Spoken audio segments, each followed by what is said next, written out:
Hello, everybody. This is Alexandra Epple, and Suzanne Lynch. there she is, Suzanne Lynch. And we're both yoga health coaches. And today we're going to talk about tiny hacks to crack overwhelm.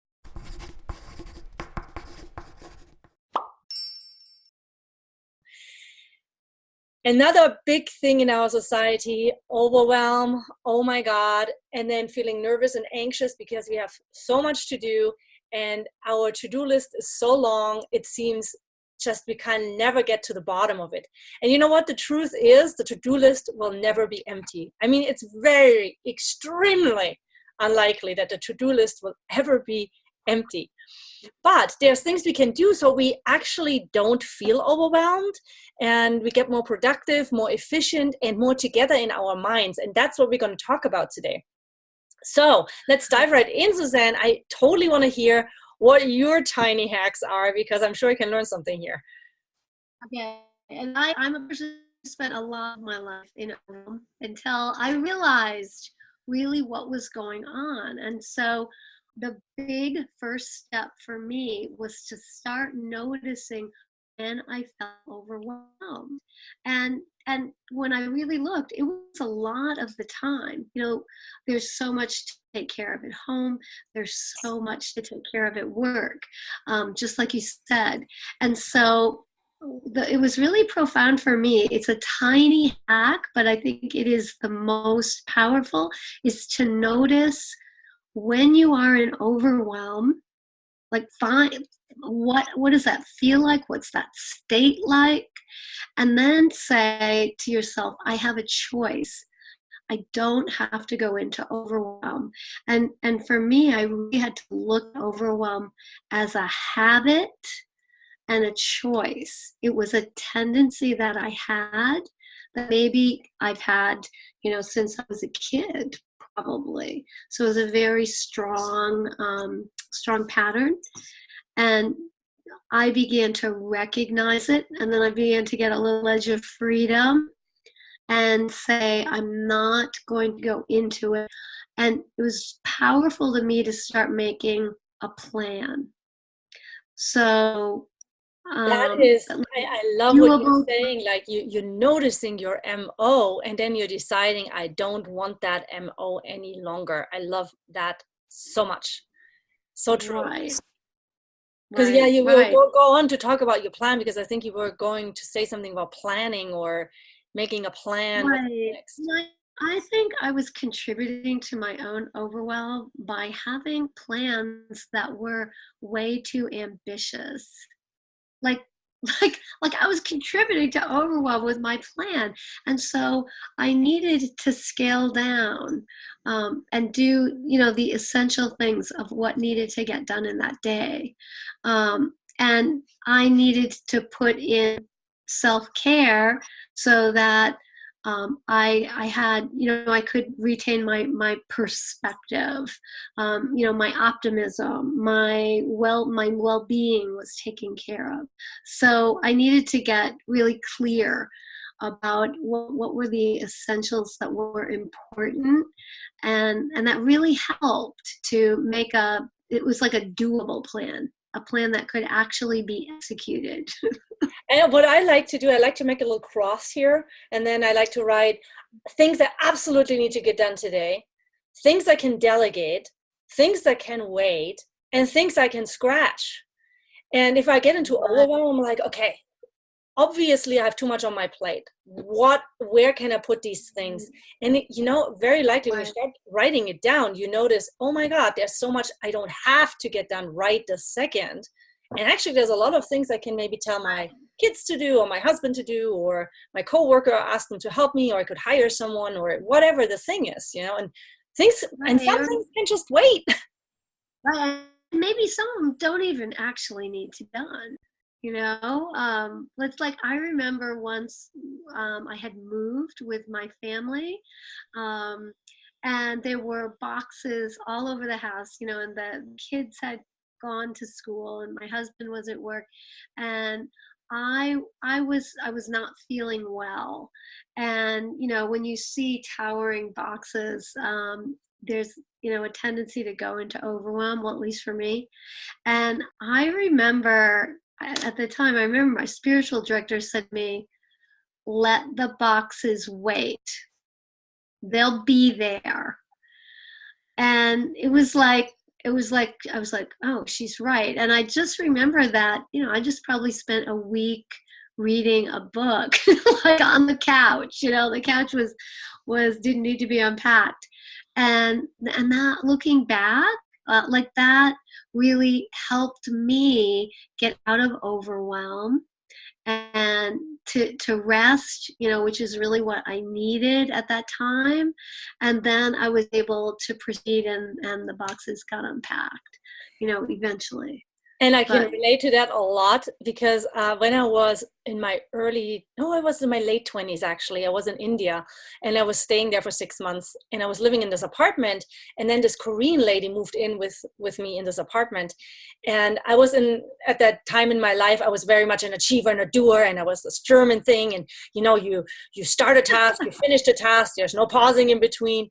And this Korean woman moves in with all of her stuff. She had a lot of stuff because she was actually living in India. And all of a sudden she would be gone for half an hour. And I'm like, where the heck is she? This looks like a mess here. And then she would come and she would work for an hour or two, and then she'd be gone again. And then I saw her sitting in the corner reading a book. And I'm like, what the world? It really irritated me at the time.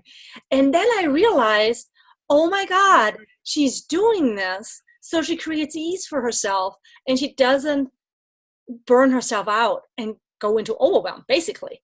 Because the opposite of overwhelm is really ease. Right. That's so true.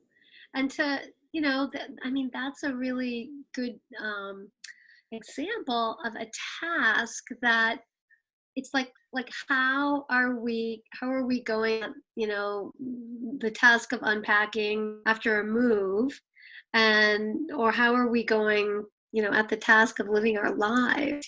Is it with ease, or is it like getting it done at all costs? What is that? And how do we start to create? And it's weird, like these tiny hacks, I find, can be the most powerful thing. And the tiny hack could simply be pause for a second, breathe, maybe do a couple movements in your body. This takes maybe 2-3 minutes. Right. Pause again, get a bird's eye view on your situation, and then say, what do I absolutely have to get done right now? And that's tiny. I mean, really, it just takes 2-3 minutes, but changes everything. Instead of having this mindset of, I have to go, and do.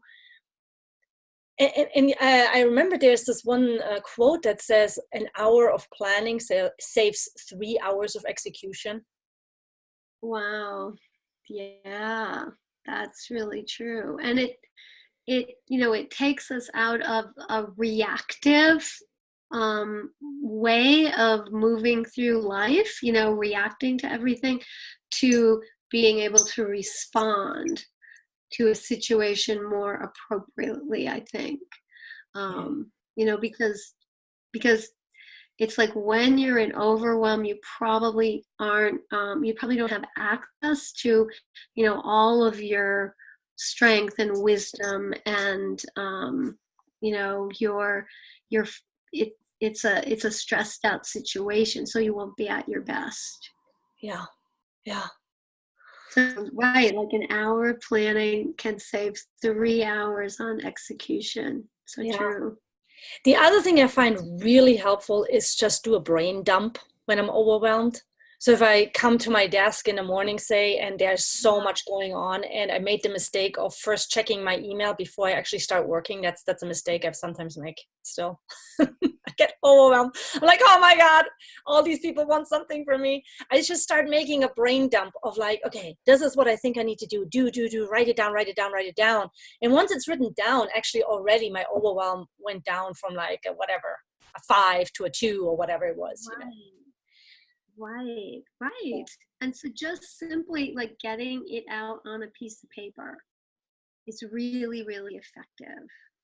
Yeah. And, and then from there, the planning or the, prioritizing or whatever needs to be done can happen from there. Yeah. Now, my last question, Suzanne, I'm curious what you say about as a tiny hack is, before overwhelm even starts, so if you're just in a good space, what do you do to sort of prep or prevent overwhelm from even happening? What tiny hack do you use there?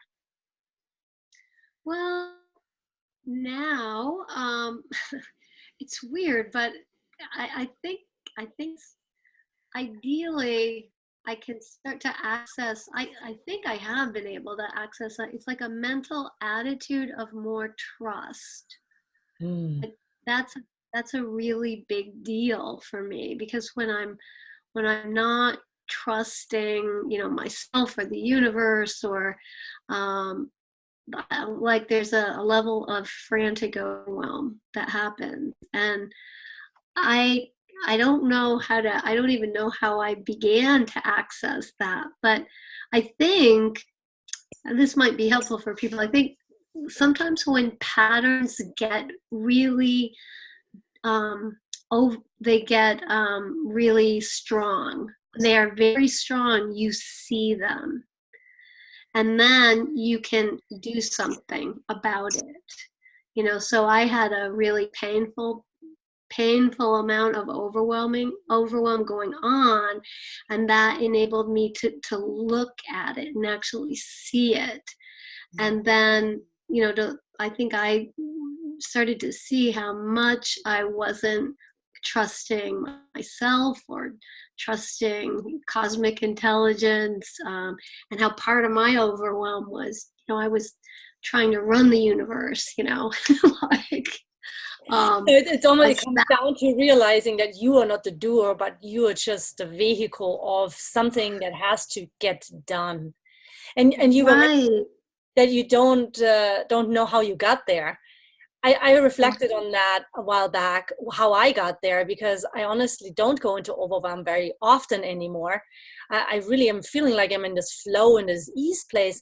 And I think the answer for me comes, oh, that place of ease is really an end result of all of the other actions that I've taken beforehand. So the meditation, the habits, the eating well, what else, taking care of my sense organs, going to bed early, all of the habits that we need to have in place in order for our bodies to function properly, our minds to be present and calm.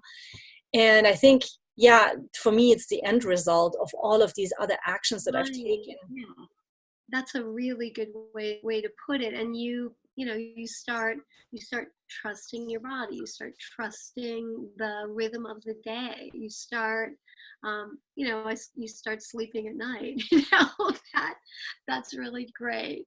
I So cool. really Yeah, and right. both Suzanne and I can help you establish healthy rhythms and routines so that you can find ease and kick overwhelm in the butt. And you can get in touch with Suzanne at Sarat. At SaratogaSpringsYoga.com.